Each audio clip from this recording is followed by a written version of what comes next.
Okey, baik murid-murid yang Ustaz kasih sekalian, bagi kita menghayati dan mendalami lagi sifat toleransi ataupun sifat tasamuh Nabi Muhammad SAW, jom bersama-sama dengan Ustaz kita mendeklamasikan sajak keunggulan sifat tasamuh Nabi Muhammad.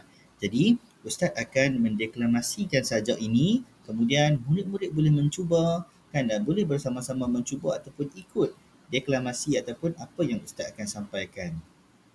Ya Rasulullah, sungguh indahnya akhlakmu, santunanmu dan senyumanmu, memikat hati, mendidik jiwaku.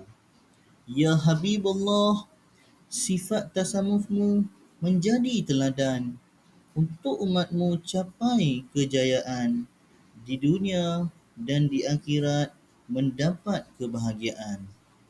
Toleransi, berlapang dada, sentiasa memaafkan, sabar, tiada dendam, tersenyum tenang, menghormati, memuliakan, memudahkan, itulah pekertimu menjadi ikutan. Okey, murid-murid, adakah kamu semua telah dengar deklamasi sajak oleh Ustaz tadi? Okay, jom sama-sama kita mendeklamasikan sajak keunggulan sifat tasamuh Nabi Muhammad. Murid-murid boleh mencuba.